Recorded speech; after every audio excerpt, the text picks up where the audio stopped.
Hello and welcome back to Thumbs Up the Photography Show. We've got an absolutely jam-packed episode this week covering all sorts from waterfalls through to street photography. What I'll do now is I'll pass you over to Louise to see what's coming up. Gary and Dave practice shooting water features.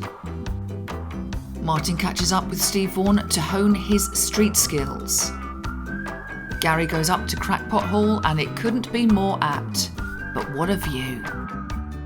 Unusually, Steve has located a lone tree and he's getting all philosophical about it. And a group of people wearing far too much orange lose a bloke in the sea. Thanks, Louise.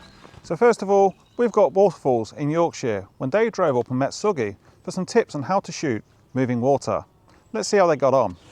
Hello and welcome to this little segment of the show. I'm with Gary Sugden, I'm here. Hey! And I'm in my home county. I'm in Yorkshire. Hence the hat. And I've dragged him all the way up from down south. Down south. So we've had a pint and we've come to this waterfall. We haven't just had a pint. We've had a pint at the highest pub in Britain, the Tan Hill Inn. Very nice. We have. And we're at a waterfall. What's it called? Tongue Twister. We're going to do wonderful waterfalls at Wain, Wath. Can you say that? Wonderful waterfalls. What is it called again? Wain, Wath, Falls. Wain, Wath Falls. Or Wain, Wath, Force. Wain, Wath Force, which means falls in Nordic. It's Norse, yeah. It's a throwback to Viking times. Check us out. Yeah. Right, so here we are. I've done a few waterfalls before, but this man is the expert, so he's going to give me some tips. Got both his headaches out. Yep. We're ready to go. Right, what am I looking at, mate? Well, the first tip is really, ideally, you want an overcast day. We're here on a sunny day, and if you don't have an overcast day, what you need is a little bit of cover from the trees. We've not got that either, so we are up against it, to be fair. But we've got limited time. Dave's heading up to the lakes. He just called in to see me on the way. So really, it's we've got now and we've got now only. So we're gonna carry on. So bear with us and just oh, hang on, sun's gone in. So we're gonna act really quick. We're gonna try and get these shots. So my methodology is like any other composition. You've got to move around the scene, see what you can see, see what lines up, what doesn't line up. And I'm already looking at this. It's a lovely multi-drop falls, especially at the moment because we're in a little bit of drought. So you've got 4 or 5 cascades to choose from. Now I've noticed the ones on the left line up nicely with those trees, so I'm immediately thinking maybe we can make something of that. Yeah, one of those trees is angled with one of the falls as well. We've actually got a nice little sheep appearing at the moment, so by the time we get the cameras set up, so we're actually in the heart of Swaledale, so that'll be a world famous Swaledale sheep. So yeah, the other option here as well, because it's such a long thin cascade with multiple drops, you can maybe perhaps go with a letterbox shot. 65-24, yeah. I love that drop. Yeah, it would probably work really nice. And the other advantage of this place, and it's the bane of all waterfall photography, it's getting that horrible triangle of bright white light above the falls. More often than not, your falls are in woodland, and you'll get that dark canopy, and then there'll just be that gap of the valley that the water's flowing through, and it just draws your eye away from the waterfalls, up into the sky, and it spoils it. Well, the beauty of this location, behind the falls, is a limestone cliff. So it's almost like it's got a natural studio backdrop, and you can crop out the sky really easily. I've seen a really nice one of yours where that triangle's got mist in it. That kind of works. It can, but 9 times out of 10 it'll frustrate the hell out of you. Yeah. In fact, I'll be honest with you, very, very often I just exclude the sky completely. Yeah. It's almost like the falls, you don't see where the falls are coming from, which may seem a bit odd, but just that little bit of mystery, what's up there, where's it coming from. You don't necessarily need to see the very top of the falls. Like woodland. I do that in woodland. I need to learn that tip. Yeah. Yeah, cool. Okay, so 2 photographs, you reckon? So a 65-24 straight box? Yep, straight away, just looking at that without moving. Well, I haven't moved. I've turned around, I've looked at it. Yeah. I can straight away, to me, see 2 compositions. The composition with a tree, there's 2 ways of looking at that. You can split that. You can zoom in, quite intimate on the falls, get the tree. It is starting to encroach, well, I'm shorter than you, but it's starting to encroach into the sky. Yeah. You can get that shot. And the other shot is perhaps to go, keep it in a vertical orientation, angle down, get some of these rocks in the foreground, fairly wide with a lens, maybe 24mm. Now it is going to make the falls look a lot smaller in the frame, but you get that foreground interest. Yeah, okay. So it's finding some interesting rocks, and I'm looking, there's a few there, which I've actually quickly done a test shot of that. It's a shame there aren't a few, maybe, you know, if you've got like 3 almost like stepping stones out in the water.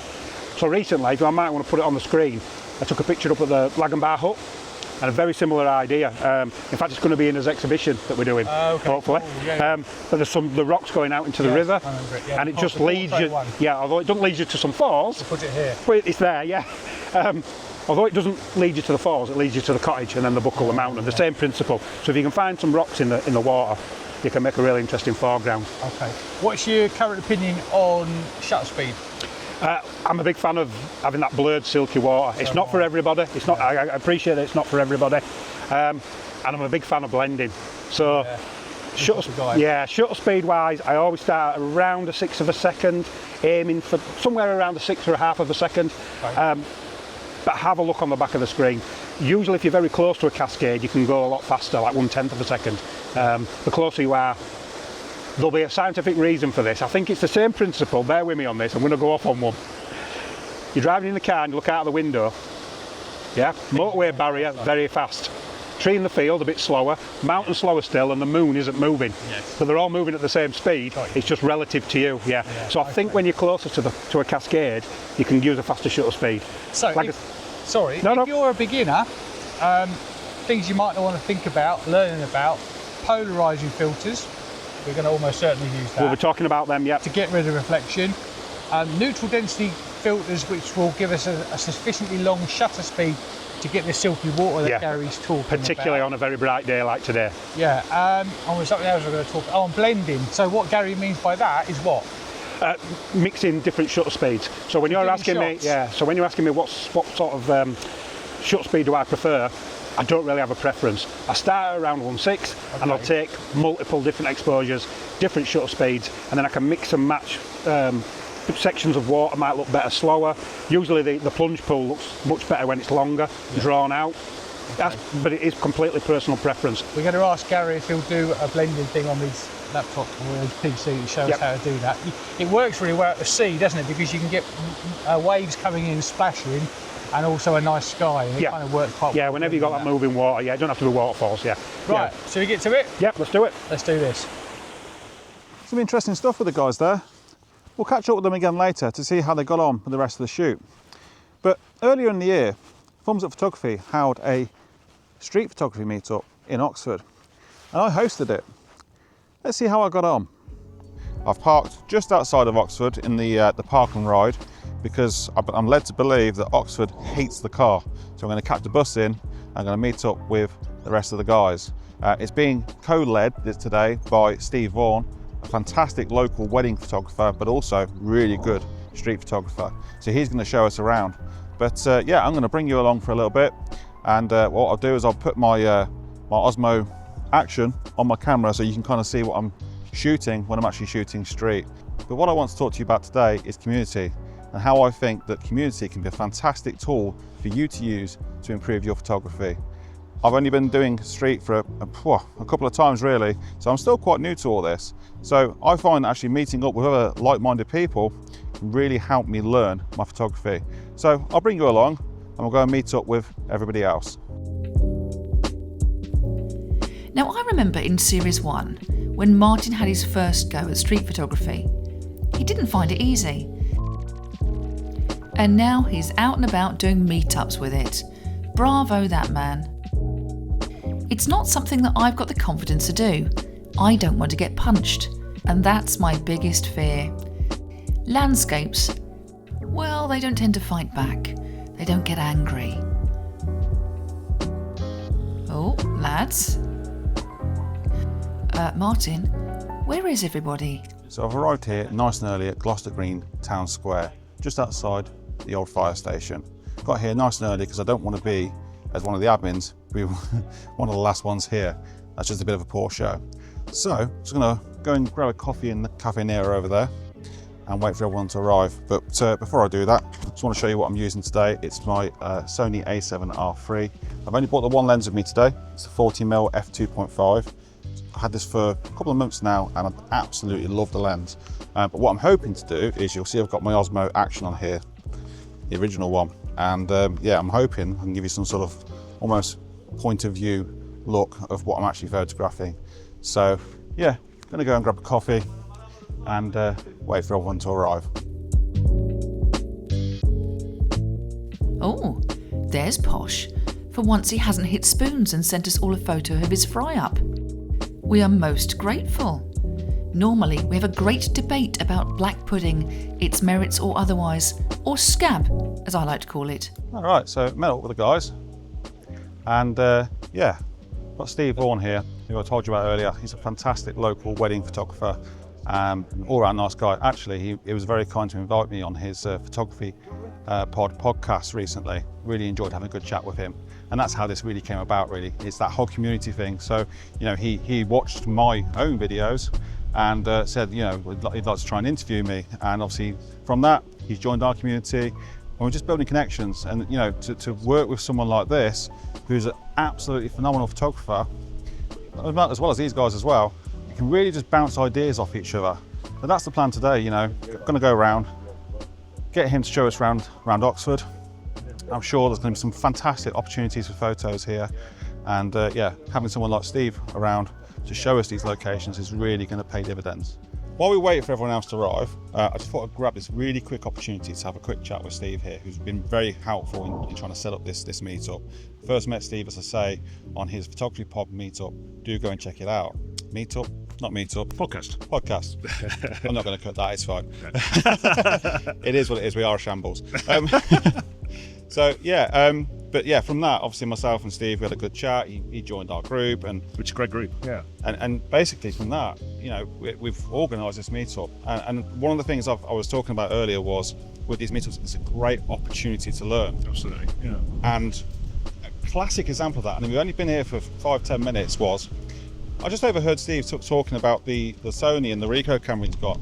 They have a highlight metering exposure, which basically means on days like this where you've got this high contrast, the camera will actually purposely underexposed to make sure the highlights are all in check, basically. Absolutely, yeah. Which I've been doing street now for 5 occasions.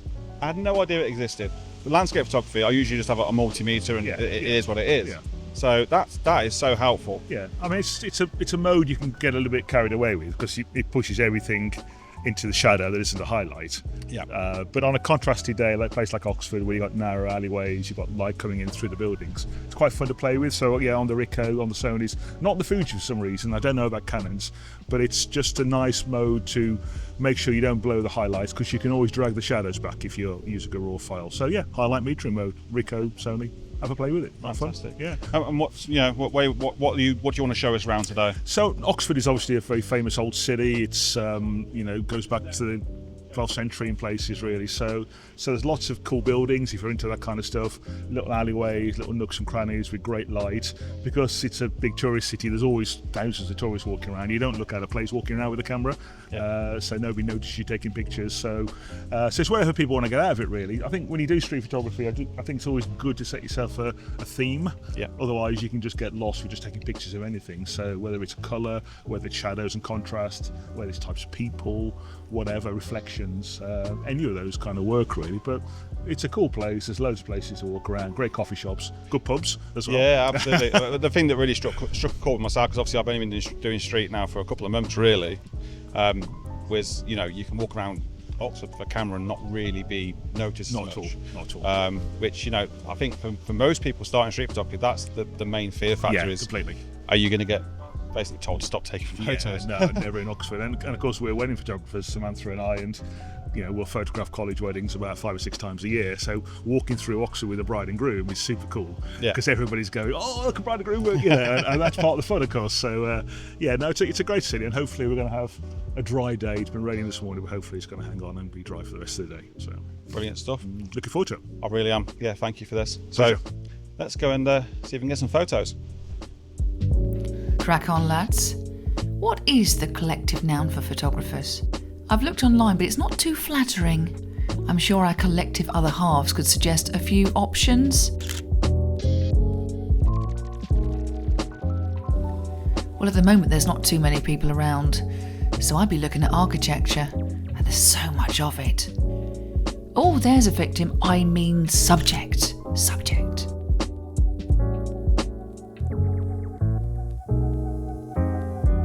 Sometimes I guess it's just a matter of waiting until the right moment. There we go.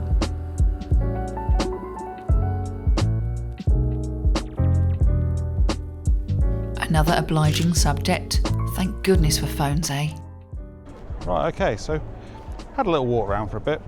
Really enjoyed it. I don't think I've got any particularly game-changing shots at the moment, but yeah, I'm really enjoying walking around, actually chatting to these guys.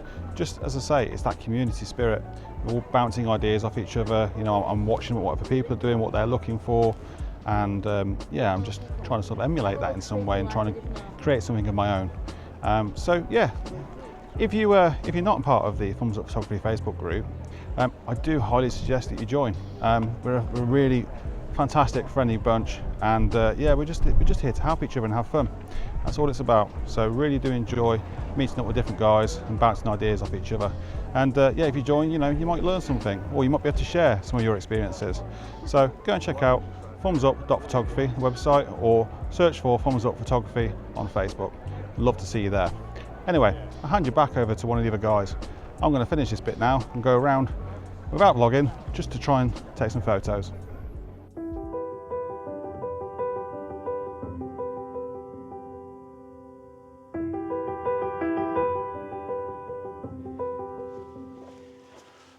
Hello, welcome to this week's One Shot Wonder. I'm in the Yorkshire Dales and I'm in Swaledale, and specifically I'm at Crackpot Hall. Now with a name like that, and what a fantastic name that is, Crackpot Hall, you might be thinking I'm at a big stately home. I'm not. I'm at an abandoned farmhouse. I don't think anyone's lived here, if I remember rightly, since the 1950s. It's in a pretty sorry state, but it's got a classic shot.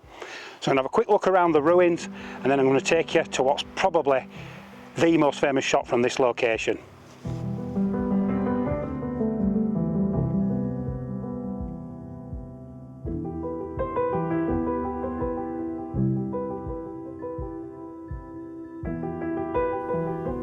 Crikey, what an intriguing place. It's when I see things like this that I really realise how diverse the British Isles are.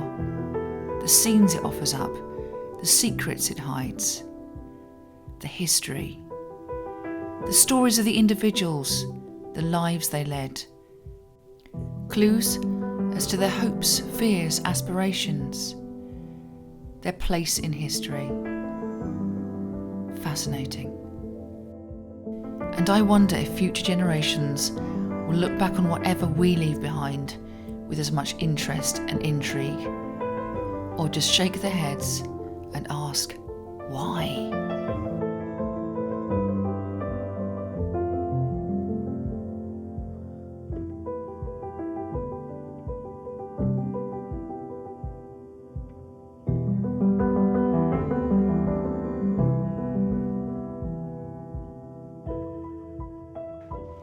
So I've had a bit of a mooch around, and it really is an atmospheric place.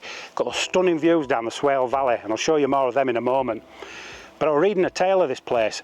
Back in the late 1950s, someone came up here to check on the farmhouse, check on the family that lived here. Well, apparently there was no sign of them, apart from two little kids, I think they were around 10-year-old, just living feral amongst the ruins, or I suppose in them days, maybe not so ruined. But yeah, there's a bit of an atmosphere. It's got a little bit of spookiness about it. Not sure I want to be here on a dark and stormy night. So anyway, that classic view down Swaledale, the only way to get that is for me to walk up a hill. Come on, let's go.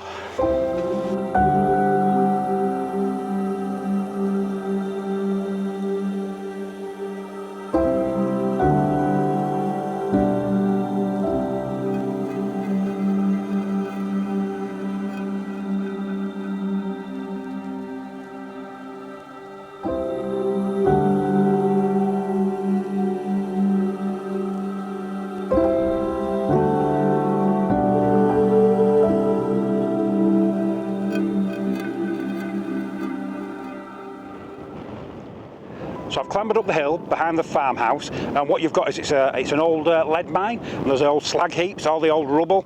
So you clamber up on top of that, and I've come up here, and suddenly the wind's picked up. You're quite exposed up here. I really wouldn't want to be living in that farmhouse in the depth of winter in in the early 1900s. So from here, you get that view. It looks down the valley, down the Swale Valley, the River Swale snaking off into the distance. We've got patches of light just catching some of the fields. Got a little bit of mood and drama in the sky. I think we're going to make a good shot of this. One thing we have got is we've got a little bit of haze, a little bit of atmosphere. Might just need to, just to make the most of that view going off into the distance, might just have to apply a little bit of dehaze in post. Always careful with that slider, it can do a lot of damage. So yep, let's get this shot. Here it comes now.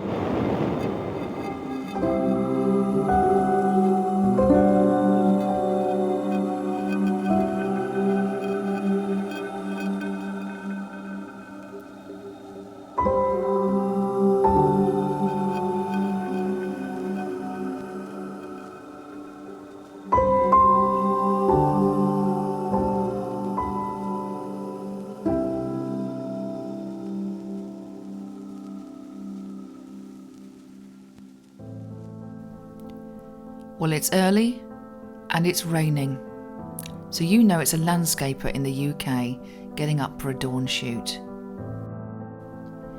We tend to fall into two camps, those that love an early start to see the world awaken, or those that like to see it end, to go to sleep, shutting down for the night. I'm the former, and I think so is Steve. It tends to make one a touch philosophical, as you'll see.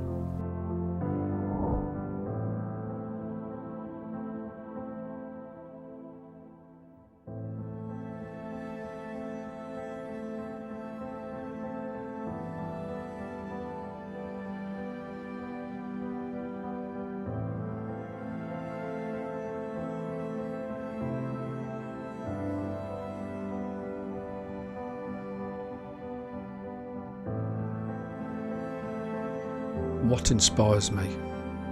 One line from one song.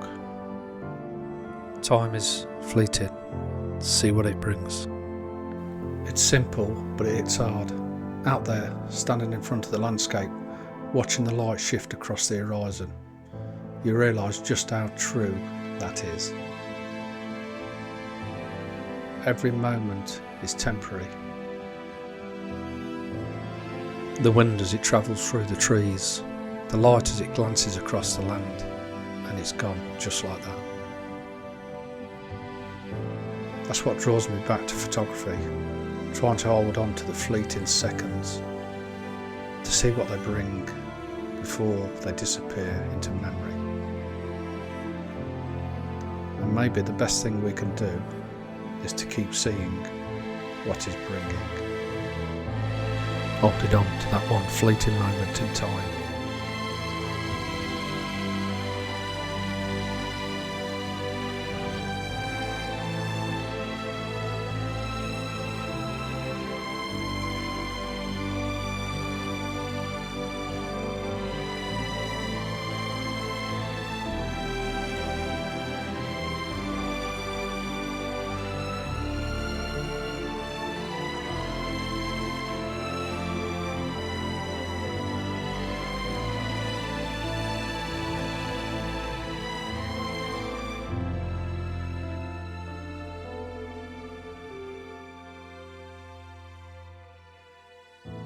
Time is fleeting. We don't just see with our eyes, we see with our mind and portray that in an image. Photography lets me show you what's in my mind.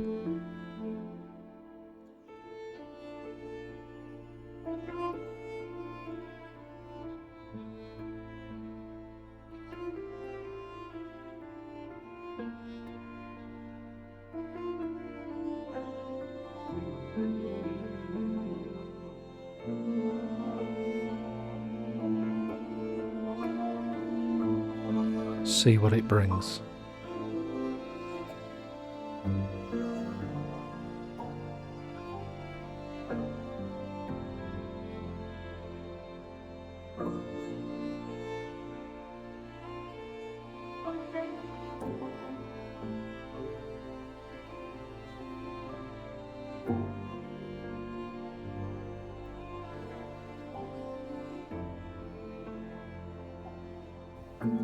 Some truly beautiful and thought-provoking stuff from Steve there.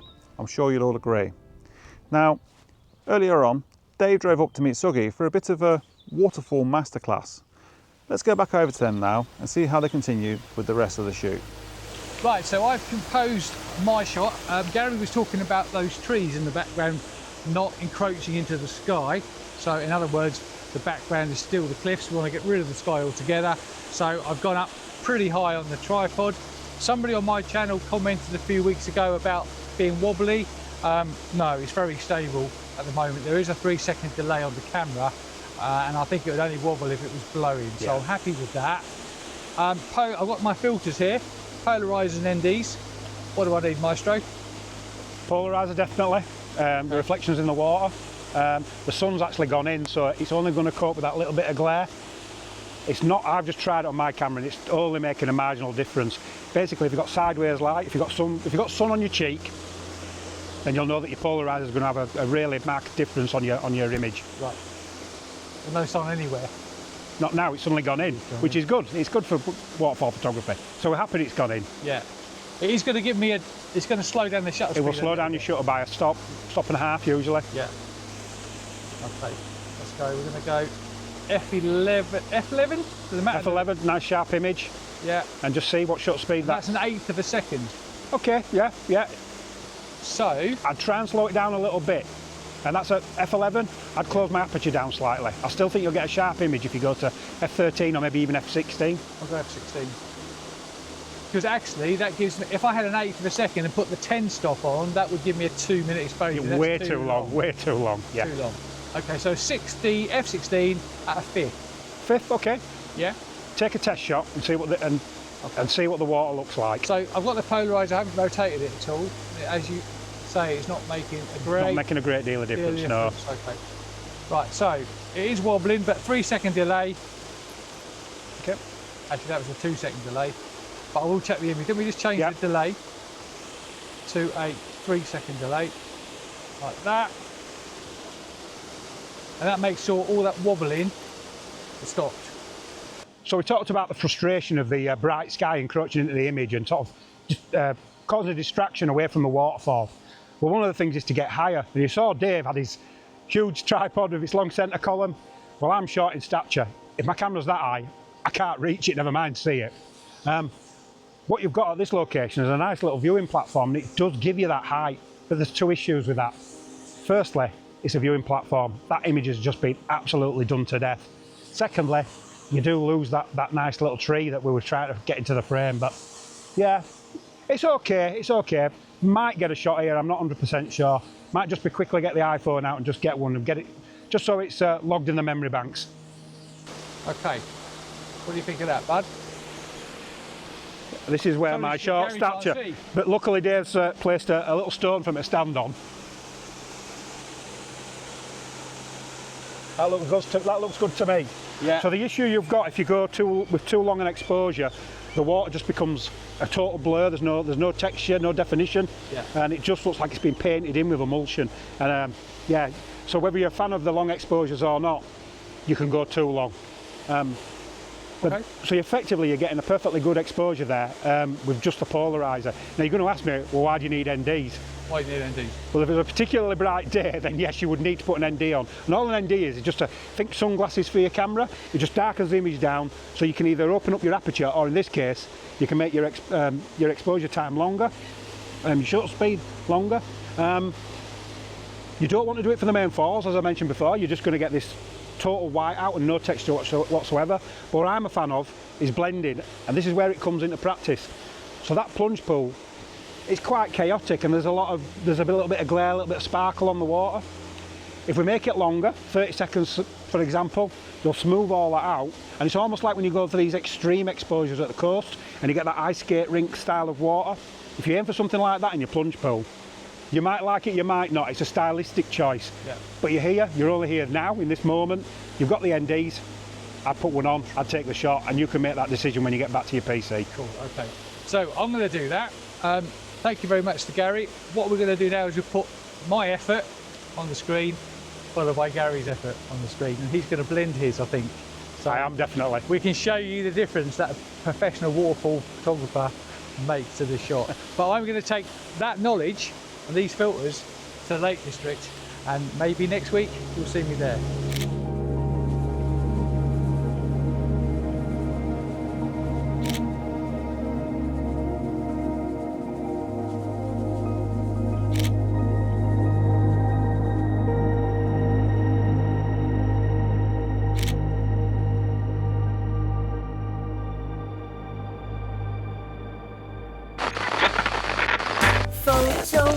Photo thumbs. I've told you before, Martin, I like things moist. Why the shambles they really are.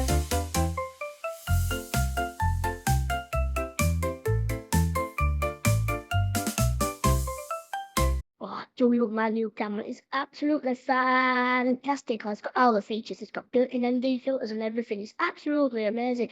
Oh, I've just been watching you use your new camera. It does look absolutely fantastic. Oh, it is absolutely fantastic. You can absolutely guarantee it. I buy it off a well-known Chinese online store. Well, what's that store called? Yeah, it's called Temu. Temu. Yeah, that's it. Yeah, it's absolutely amazing. I think we should get it to sponsor our YouTube channel. Oh, yeah, that'd be a fantastic idea. Yeah, I think we should do that. So you've got all the features. Oh, yeah, built-in LED filters, all of it. It's got everything. It's absolutely amazing. I'm going to just take a shot now and then I'll show you on the back of the screen. The screen? Oh, yeah. Oh, not a screen. No, that's because it's got film in it. Film in it? I haven't put any film in it. Oh, no. Photo thumbs. Photo thumbs. We always said they. Welcome to Colin's Tuck Shop.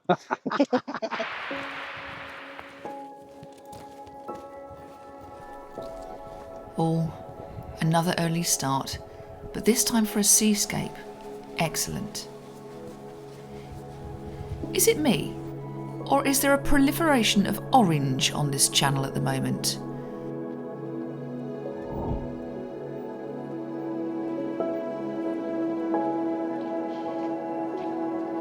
Right, well, we're down at the wreck of the Admiral. You can see it over my shoulder, and if I just bring in the magic finger, there you've got black nab. And usually this is the star of the show. It's what everybody gravitates to, and it's very tide dependent, so we headed here straight away because we've only got a short window of time when we can shoot it. But what I find interesting is, again, if you look over my shoulder, all the guys have ignored it, and this is the star of the show. It's the thing that 99% of photographers come to shoot when they come to Saltwick Bay, and they're all interested in the rock formations instead. So it's just interesting that everyone sees different things. Now, for myself, I've shot this wreck so many times now. Unless the light's absolutely something special, I'm just probably repeating shots that I've already got. So I am going to have a wander around myself and see if I can find something different. But I'm going to mosey over there and see if I can steal some of their composition, see what they've found. But yeah, I've just found that really interesting that there's another 4 photographers here, and I think maybe only one of them's even remotely looked at the wreck. Let's go see what they're shooting. Right, so this morning, Suggy's brought us to one of his favourite spots, which is Saltwick Bay. To my right, you've got the Admiral Vaughn Tromp, which is a shipwreck. So I'm going to try and make some use of that in a short while. But just behind me, you can probably see that rock sticking out. That's called black nab. And I've already taken a really nice basic composition here of this rock on the bottom left-hand corner, which has got some lovely texture on it. Almost looks a bit like a brain. Bottom left-hand corner, black nab, top right-hand corner, 35mm, just to try and bring the black nab in a little bit closer. Yeah, just a really nice one to get started with. We don't really have a great deal of clouds in the sky this morning, unfortunately, but what we do have is a nice little pink hue just along the horizon there, which is looking quite nice. So yeah, should be able to bring that out in post. So I'll put that on screen for you, and I'll pass you over to one of the other guys.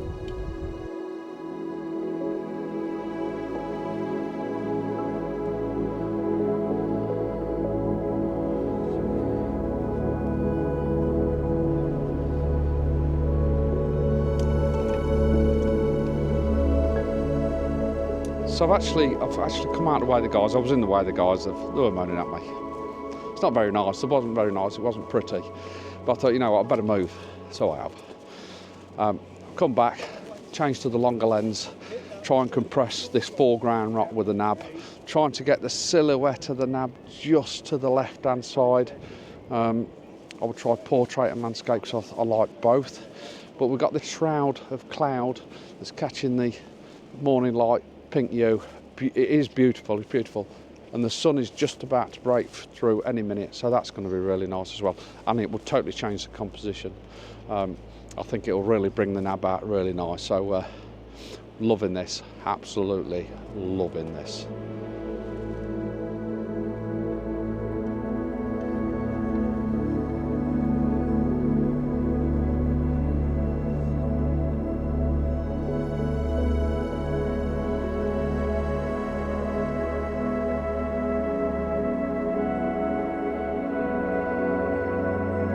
I've got that quintessential Saltwick Bay shot of the wreck. I couldn't leave without getting one, it just seems right to get one. Yeah, we knew we didn't have much time. I mentioned that it was very tidal and you only had a very limited short little window where you can get shots. Well, yeah, the tide's turned now, it's very quickly coming in. We've probably realistically got a good 20 minutes, half an hour, but we've actually got to walk across, get back over there. So yeah, we're gonna play it safe, we're gonna head back. I think people have got quite a few shots and they're happy. I've got what I needed, so it's a bit of a rush shoot, I think. We're gonna head back to that main part of the beach where it's a little bit safer and you've got an escape route up the cliff, there's a footpath and you can get back up to the safety of the cars. If there's any shoots over there, I'll speak to you again. Okay, we've got to go because the tide comes in really quick here apparently.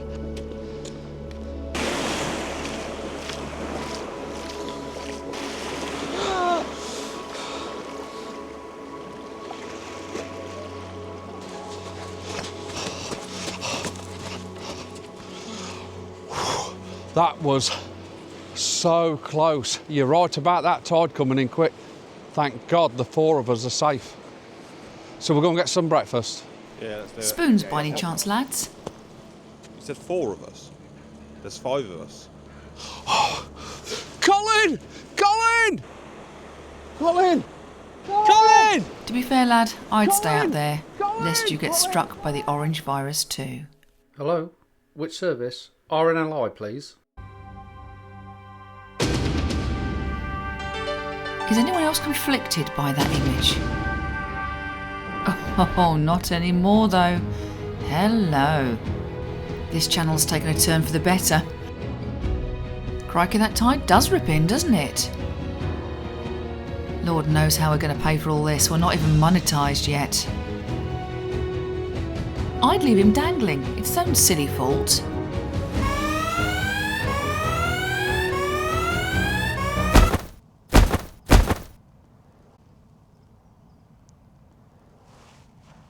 Don't worry, Colin survived. Just about. But sadly, it is the end of this episode. We do really hope you've enjoyed it. If you have, hit that like button. And if you really enjoyed it, subscribe to the channel. But for now, what we'll do is we'll put up this week's images on screen and we'll pass you over to Louise for a look at what's coming up in the next episode. See you soon. I love the fact they always rely on me to have the knowledge. Anyway, Martin does more street photography and meets some very strange characters. Yes. Steve gives us a location guide to Tyso Windmill. I'm finally joining up the dots in locations in the Southdown National Park. Dave explores some misty woodlands. Nice.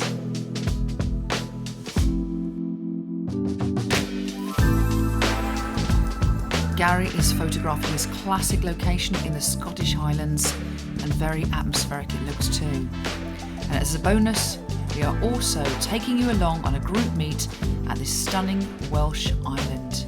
Join us next time.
Nice touch, chaps.